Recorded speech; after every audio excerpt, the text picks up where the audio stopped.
Today I want to talk to you about psychic abilities or extrasensory abilities.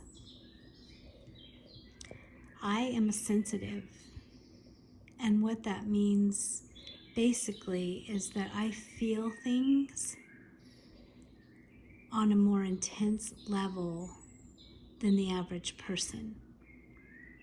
I also integrate things and think about things on a more intense level. I never thought of that as a psychic ability. I never understood as a child when I could see that I felt more sensitive than a lot of the people around me, that was an extrasensory ability.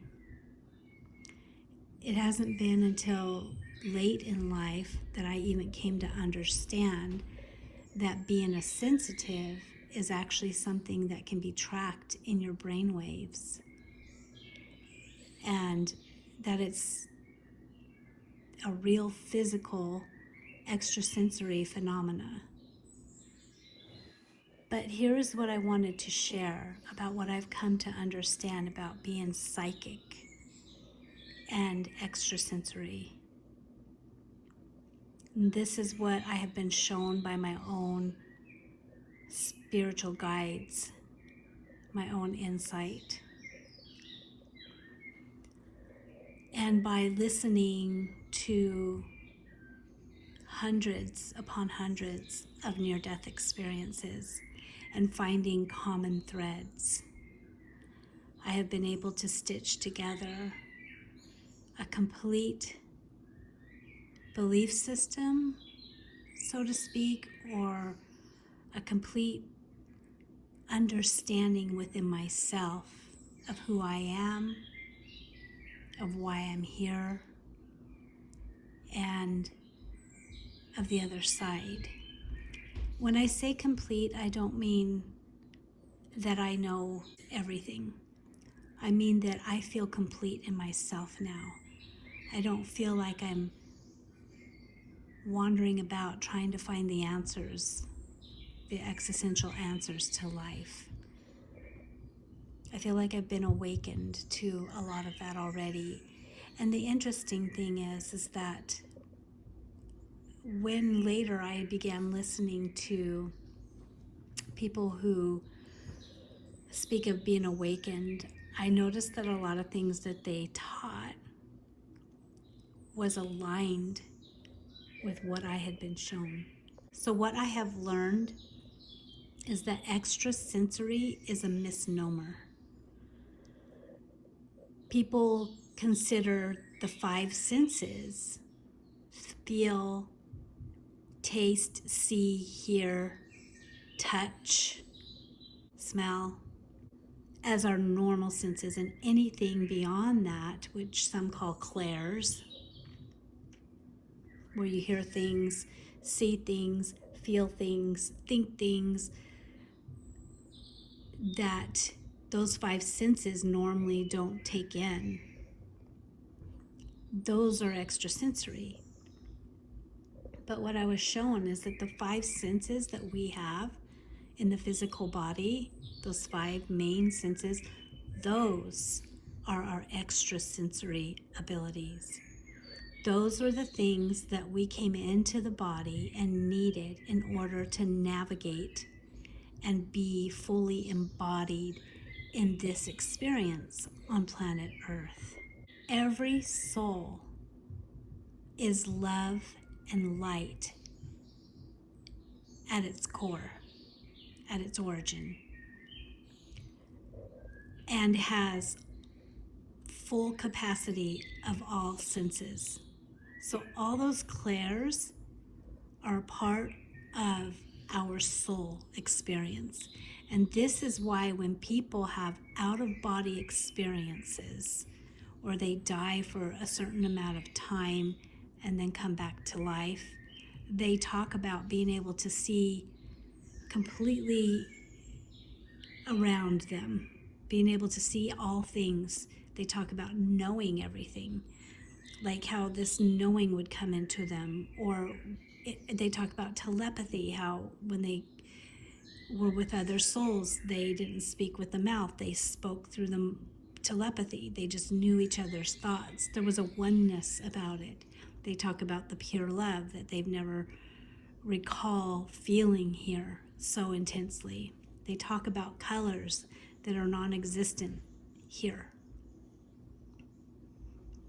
They had on the other side all those psychic abilities. When they do life reviews, they know exactly how everyone around them feel. Matter of fact, when they just have out of body experiences and they see people like in surgeries and such, doing the surgeries, they can feel exactly what each person is feeling. There's a complete knowing and a complete oneness with the other people.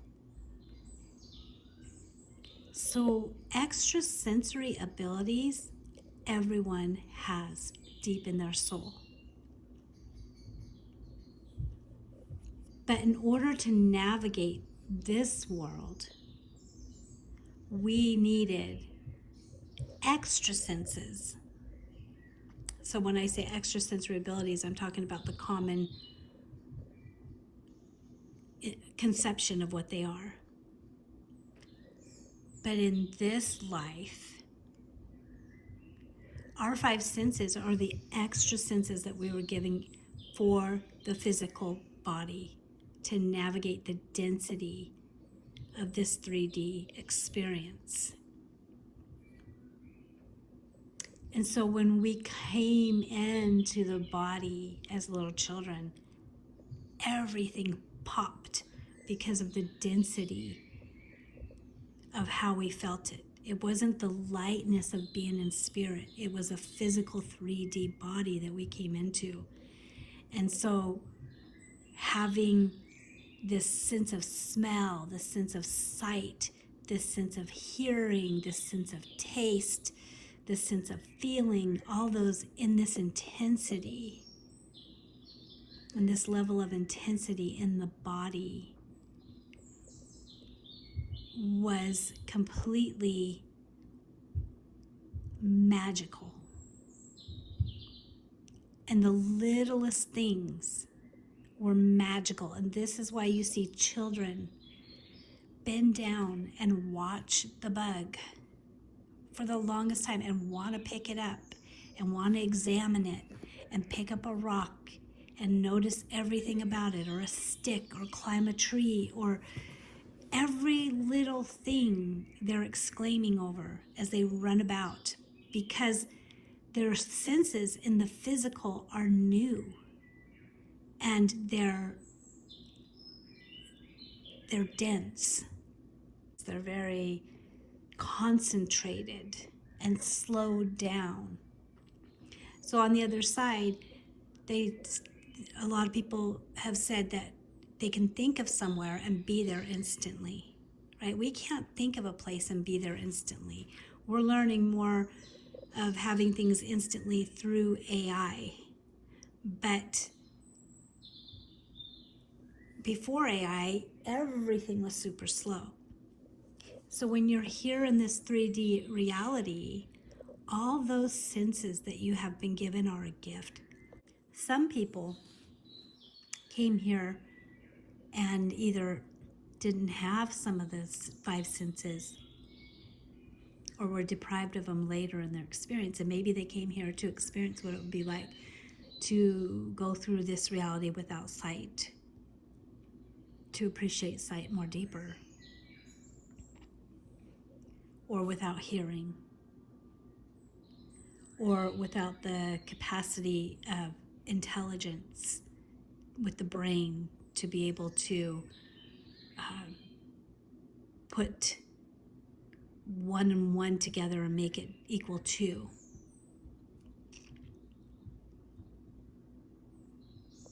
So our senses are a gift, and the slowing down of the psychic abilities, the other sense that we have, or the shutting down of them and entering in a space where our sensory input is slowed way down, a lot more concentrated,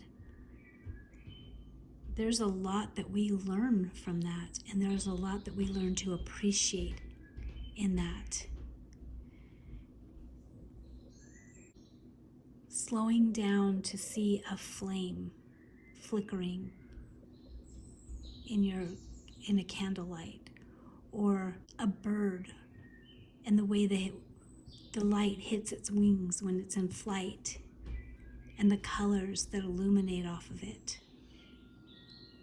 or sipping on a warm drink and feeling it warm your fingers when they feel icy, and feeling the warmth go down into your physical body.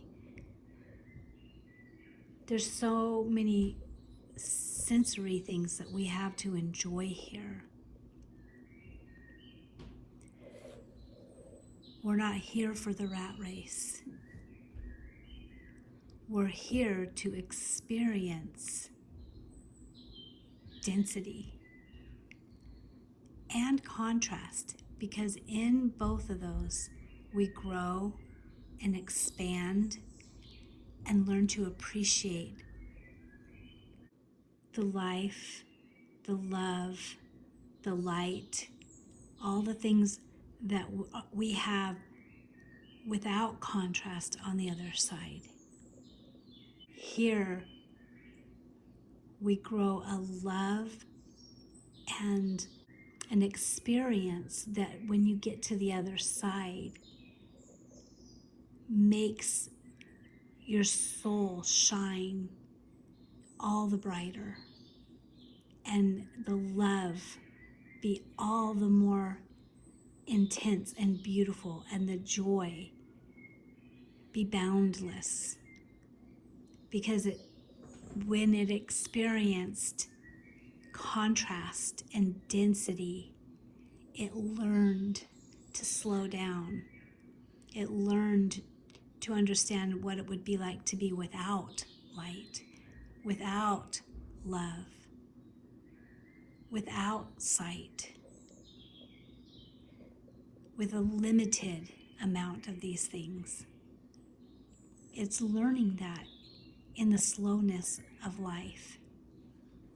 I'm not even going to pretend that I understand fully why some people are born here or have abilities from the other side that are turned way up and way on. Maybe it's just for other people to remember, maybe the good that they can do with it in helping people through this experience. There's so many reasons that I couldn't even probably scratch the surface of all the reasons people have those gifts.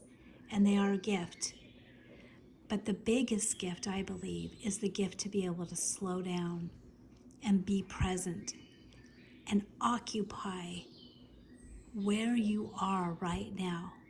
Being okay with the miracles that surround you in this moment, tuning in to the moment.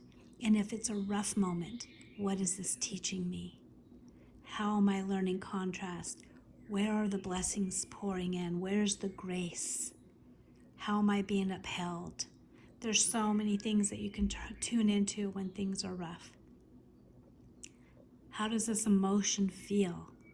Where do I feel it in my body?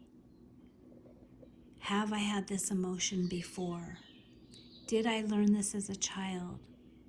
Am I still re-experiencing something because I haven't moved through it yet and got the expansion that my soul needs from it?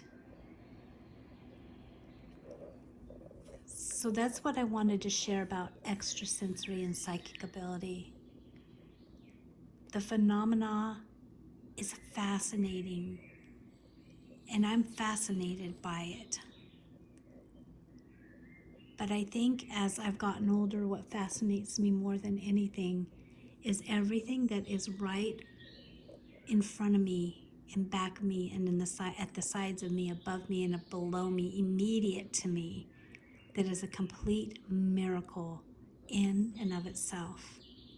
And being a sensitive being sensitive to those things and being able to absorb that and be in that moment and feel.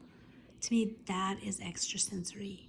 To be able to enter those five senses and really see the flicker of the flame or the way the sunlight dances on the leaves outside, or the little caterpillar that crosses the sidewalk, to bend down and notice it and really see it, to touch things, to feel the wind on my skin, to feel the sun, to notice the scents. Even stopping and seeing my dog sniff in the air causes me to stop and sniff the air myself and think, what does he smell that I don't smell? That's his sensory right there. His extrasensory is his scent.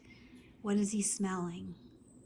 To be able to stop and be in the senses, that is a miracle. And that is why you are here, to experience it, those five senses, to slow down and to be in the moment, in the present, and to notice and to allow your soul to expand from there. Be blessed.